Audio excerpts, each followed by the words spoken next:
Hiya, I'm Jasper, and welcome to your video review for Venom. Let there be carnage. So, as always, I'm going to give you the good, the bad, and the furry. So, to start off with the furry, I'm going to spoil Venom 1, but not Venom 2. If you remember in Venom 1, they took over a dog or whatever, not as much of a thing in this one. But if you know anything about Carnage, Carnage is in this one. Shocker, I know.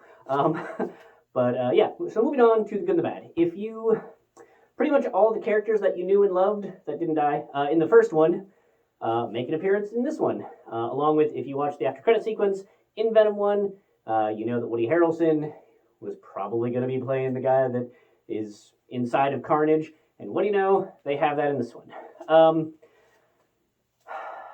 So I've seen Venom a few times, but I didn't watch it immediately before I watched this one. It seemed like they tried to change the rules a little bit. Not quite to the level of like the Nicolas Cage Ghost Rider and then Nicolas Cage Ghost Rider 2, where they like changed the whole backstory and everything else. But in this one, like what the symbiotes need to eat changed, or it seemed to change to me from the first one to this one. It was okay. It felt a little weird, but once I just was like, okay, we'll go with that. It wasn't too distracting. So I liked this movie, but not as much. So in the first one, it was like, hey, if we don't do this thing, they're going to bring a whole asteroid full of these things, and it's going to kill everyone on the planet, and this is the worst thing ever to happen. And in this one, it's like, hey, there's an angry red one there. Let's stop that. You know, it just doesn't have the same stakes, if you will. It also seemed a little hokey to me. Like we know that the symbiotes are vulnerable to sound or whatever, and like what do you know? Cletus, who's Woody Harrelson, his girlfriend has a sound thing. Like, gosh, I wonder if that's going to come into play later, maybe towards the end of the movie. Who could tell? I'm not going to spoil it for you. But yeah, so also there was a couple of it was really short scenes, but it seemed like either they reused animation almost, or they just didn't have enough time. Like there was a couple, they were brief, and I know there was a lot of CGI in this movie, but in this day and age, I'm not really going to forgive the movie that should have had enough budget. There was a couple of scenes where the CGI looked a little fake. Quick parts of a scene, I guess is how I could say. So take that what you will. And then the other thing is that at the end of the first movie, you know, he eats the bad guy's head who's like terrorizing the like convenience store chick, and he's like, "We are Venom," and it's cool because like they finally synced up, and like that's cool. Like let's see them teamwork. And I get that like some of the fun of the first movie was seeing them bicker and like argue for control and like that whole thing. But it almost seems lazy to me that the writers or whoever just made it so that this movie was mostly about doing that again, and I get that, like, you know, having somebody live in your head for however long this is supposed to have been, I'm guessing at least months, maybe years, months, but it would maybe get on your nerves, but it just seems like they didn't have that getting along that they had in the first one, and that at the end of the first one, he's like, you can eat all the bad people, and then this one, he's like, nope, we're gonna eat chickens, not bad people. So, even though it makes sense to eat the bad people to keep them happy, and like they're bad people, like come on.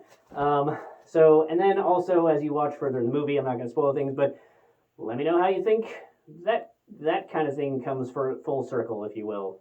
It just didn't have the stakes of the first one. It seemed a little bit more predictable, and then like, okay, there's the sound chick, and then okay, so I think something's going to happen, and then it's all just. And I get that literally it's in the name, Let There Be Carnage, so it's going to be about Carnage, but it felt like maybe they cut some things out or something. Like, we never explain. I don't feel like they had a good enough explanation for why, like, Venom somehow created Carnage. They didn't address it. It wasn't like a thing where Eddie Brock was like, hey, Venom, how'd this happen? And Venom was like, well, you see, no, it was just like, all right, this happened. It didn't happen before. Maybe it'll happen again. We don't know. It doesn't address. Like, it doesn't matter. The point is that he's here now. Okay? And then, like, why the red one is scary, they don't address. It's just like, oh, the red one's scary. Okay, but why? Oh, let's keep going. but why? And they don't answer. So it's still a fun time. If you like, Tom Hardy being Tom Hardy with the Venom character being the Venom character, it's fun. And like I said, the other people that didn't die in the first one make an appearance, if nothing else. And, they have their hijinks and they have that going for them. And, Woody Harrelson's great. I like what he does with the character. And, the Carnage abilities are pretty neat. But yeah, I don't know, I just didn't feel this movie as much. I still did have a good time, but I would say that you could probably skip this movie unless you're a super fan. So, yeah. That's all I have to say about that. Thanks for coming. Thanks for watching. Hope to see you at the next one. And, okay, so spoiler for the very, very, very, very, very, very end of the movie. So if you haven't seen the movie yet, stop watching now. But spoiler for the very end of the movie. Yeah, okay, spoiler time right now.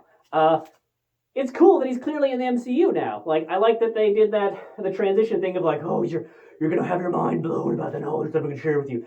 And I assume that he was about to do it, and then I'm assuming what's gonna happen in Spider-Man, whatever that one is, where, yeah, it shifts his reality, so he's in like a dingy motel room, and then suddenly it's a nice MCU-style hotel room, and then they're there now.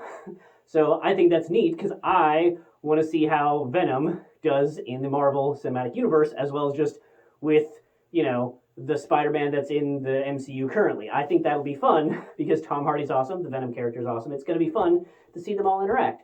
So I'm looking forward to that, and I hope it does well. But, yeah, okay, so now for realsies, that's all I have for this one. Thanks for coming, thanks for watching. Hope to see you at the next one. Bye!